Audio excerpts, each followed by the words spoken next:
Thank you very much. Kelly Tollman of the Archdiocese of Boston joins us in studio to talk about a great event coming up on the 1st of May. Kelly, thank you so much for being with us today. Thank you for having me. So, the event is about the feminine genius. Yes. Explain that to me. Sure, absolutely. In today's culture, the feminine has been reduced to objectification, most oftenly sexual objectification, and it's the cause of so many wounds for women, women walking into their womanhood, motherhood, and the family as a whole. And so this is an opportunity to share the beautiful teachings of the Church, especially the beautiful dignity and power and strength found in the feminine, and an opportunity to sort of heal those wounds. And is it just for women, or can men go to this too? No, absolutely. Men should go. St. Pope John Paul II said it's the duty of every man to uphold the dignity of every woman. So I think they should be a part of it, and they should be walking with the women in their life on this issue. And what are some of the things that will be going on during the event? Sure. We have two wonderful speakers. Sue Ellen Broder, the author of Subverted, will be coming.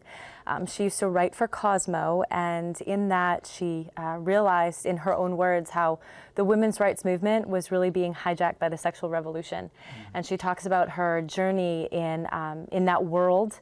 And once she started to learn the teachings of the Church and really understand the beauty and strength found in femininity, she had a beautiful conversion to the Catholic faith and had to leave kind of her job that she deems as selling lies that she felt like she was doing. And so she writes about it and shares with women that the beauty found in the teachings of the Church, especially in the feminine. Mm-hmm. And who's your other guest? Stephanie Callis. Stephanie Callis is a young mom. She's an NFP instructor. She runs a beautiful ministry for young engaged couples online. She has a Spoken Bride website, and she's just going to come and share about the vocation of women and the dignity of women as she has seen it and lived it. So we're really excited to have her as well. Why is it important, Kelly, that we have these type of examples and these type of events where women and men can get together in today's world? I'm glad you asked that. It is so important to come together on a specific issue, especially when the culture is fighting against the truth here. It's an opportunity for us to come together in solidarity on this really important topic. And, if for no other reason, just letting people know that you think it's important to go out of your way for an hour in the evening and to be a part of something greater. What's misunderstood? What as a society do we misunderstand and are going down maybe the wrong path? Yeah, absolutely. We misunderstand that we have created the feminine to be something subjective, when in fact it is an objective reality, and we are created very specifically with beautiful strength and worth and value, and we have, as St. Pope John Paul II says, incredible place and value in our society, in the home and in the workplace, and we have allowed the feminine to be something that we've created it to be, and we have to get back to the truth of what we are and how God created us to be, and how integral we are to the rest of society. So how did we get here? Okay, you've piqued my interest. Uh-huh. So how did we get to the point where the feminine is seen as a weakness?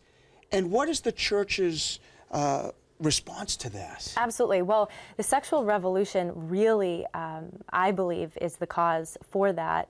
Like I said in the beginning, just reducing a woman to her sexuality, and that completely strips away, and it is so far removed from creation showed us that creation was not complete until the woman was created and came from Adam. So the Church is the solution for healing those wounds and for understanding and restoring the feminine to its proper place. And without that, those wounds will not be healed, and we will not be a stronger and healthier culture for it. I always look as an example whenever I think of women, Mary. Yeah, and that must be a role model for not just women, but as I say, for men as well. Absolutely. I mean, you think about we're in the season of Lent right now. We're preparing for Easter. You think about Our Lady and the suffering she went through when her son was killed, and her quiet strength is just a lesson to all of us, the masculine and the feminine, and she is the perfect example of what a woman is designed and created to be. Sometimes I read the newspaper, I watch TV, and I'll say to myself, what has happened? So how do we reverse these trends that we're getting bombarded by these messages? How do we reverse it? Well, the first thing is, I think, to come together in events and let people know that you care and that there is a different dialogue that needs to happen. I think sometimes the loudest voice is a voice that's very anti-life, certainly anti-faith, anti-church. If we can come together in solidarity and speak the truth and change the dialogue and breathe into and build back up our women and our young men. And if we can do that, then our younger generation will be able to build up and sort of throw back on its head what has happened, especially starting back in the 60s. So for people watching at home, for men, for women, people of all ages? Absolutely, yeah. What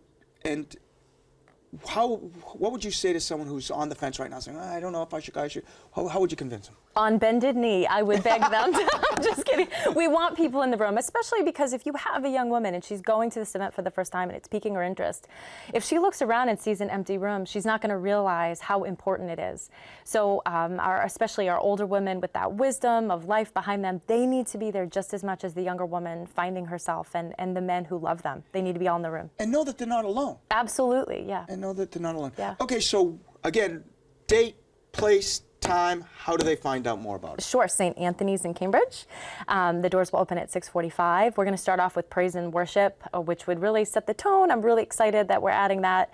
And so it's May 1st, 6:45, St. Anthony's in Cambridge. There will be parking available, so that is a definite help for people coming in from out of town. And if they want more information, they can go to bostoncatholic.org/familylife and get all the information there. Kelly, it's been a pleasure. Thank you so much. Best of luck. Very interesting. I appreciate it. Thank you.